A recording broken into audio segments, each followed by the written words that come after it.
Okay, welcome back. Well, we're having a conversation back here, and we asked our artist of the week what his Igbo name is, his local name, not the one that you people know. He has, you know him as Eben, right? The name as Eben. Some people know him as Emmanuel Benjamin, but his name, the one his grandmother calls him by, is Izuchuku. Izuchuku. Well, you all call him Eben. Yes, indeed, and he's in the studio. Izuchuku Kekwan. Oh, do matter. So Emmanuel Benjamin, well known as Eben, is a gospel artist who started as a rapper in his early days, mentored by his elder brother, and later discovered he could sing. Yeah. Fantastic voice. While finding himself, he worked as a studio background vocal artist. And also featured in several album projects. Yes, sir. Yes, sir. Thank you for joining us. Thank you so much. I'm honored to be here. Yeah. Are those sunglasses? Yes, they are. It's hardly sunny in here. There's light. Do you mind taking your eyes? Yoruba says that talk is in the eyes. You got to see the eyes of the person you're dealing with. Okay. You can tell if they're being Honest or not. That's right. You got it. It looks like you worked late into the night. We're always working, and the night is good for if you're somebody who's given to creative things. You want to work at night because there's less noise and it's just you and whoever you're working with. So it is. So, tell us, before you went into music, okay, you were rapping. Before the rapping and all of that, what were you doing? I was just a randy kid. I was very.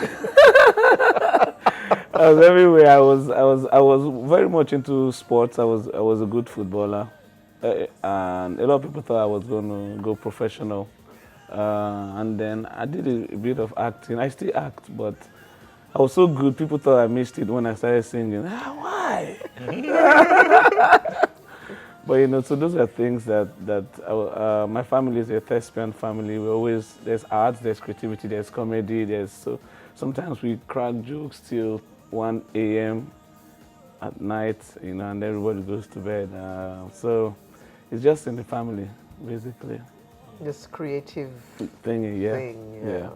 Okay. Okay, so in 2007, you got your first album, On the Rock. Yes. Featuring hit thing Imarama. Yeah, exactly. That was a wave everywhere. Yes, because it was. I wanted to come out not under anybody's shadows. Nobody was doing rock when I was doing it. If they were already do it like the white guys. So I thought to put some African lingua into the rock element and called it Afrocentric rock. And it just caught up like wildfire. Everybody, wow, really? Wow, this is great. So that's how it came about for me. But do you still do rock? Yes, I do. I'm blessed with a coat of many colors. Hey, Joseph. Do you speak Yoruba? A little bit. But you sang a song in Yoruba? Yes, a little, because I'm born and bred in Lagos. You cannot avoid. But you understand? I understand it fully well, yeah. Okay. Yes. But you don't speak it? No. Okay. You received a number of awards. Yes, ma'am. Which one is the most precious one to you? The one that came from my pastor was the most precious. My pastor is very excellent. He's a man of the spirit. So it was bigger than any other recognition, because it meant that I had the endorsement of heaven and earth. If you know what I mean. So in my church there's so many gifted musicians, and to come out tops, it's a lot. It's a lot. You have Sinach in my ministry, you have Frank Edwards, you have Drew Praise, so many of them. Even my wife, Jadelle. So to come up tops twice, and the award was not just a plaque. It came with cash prize, so I was in thousands of dollars, 2 years in a row. That was huge. I've had every other award in plaques, and I liked the recognition, but this one, apart from the plaque, it was something. It was huge. It was huge. Okay. So we were having that conversation before we came live, where we talked about the difference between secular music and church music. Okay. It's as if church music is no longer wanting to stay in church. It now wants to come out on the streets. Why is that, sir? I think that people mix things up. Music is a tool. It's not, it's a tool, just like money. You cannot say money is bad. It just depends on who is holding it. If you have money in the hands of a drug person, it becomes drug money. If you have money in the hands of a ritualist, it's ritual money.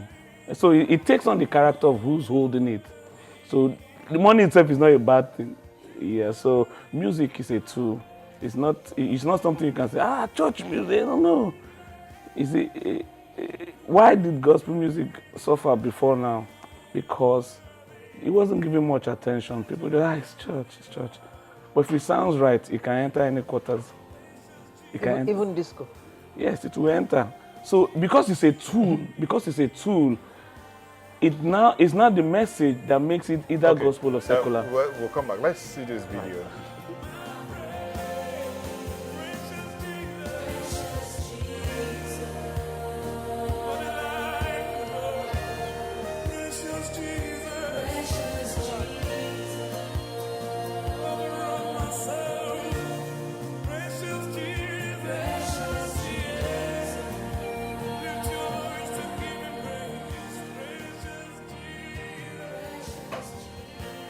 Okay, now that's church music.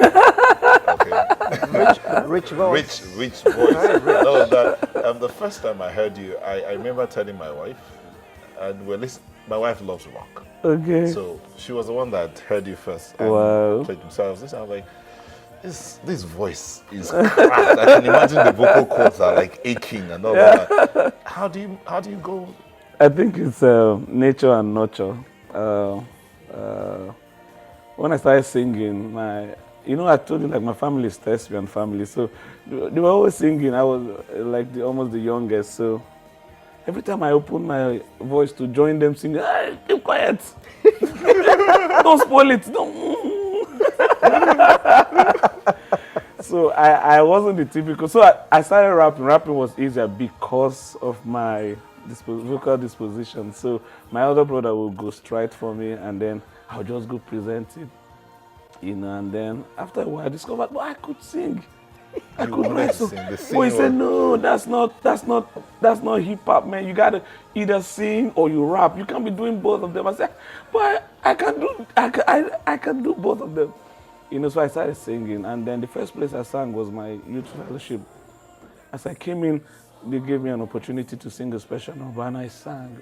Halfway into the song, the whole hall full of youth, people were standing and clapping, and I was shaking like, my God. I sang. So from then I had the courage to join the choir. I can And then I began place to you. nurture it. I began to find out, okay, this is who I am vocally. I don't want to sound like any other person. I want to be me, and then create a path that nobody has treaded. So I began to look out for that niche. Was not in the industry, was not popular. Can I popularize it? So I began to create my own sound, and that's how we got here. Do you play any instrument? Yes, I play the guitar and the bass guitar a little.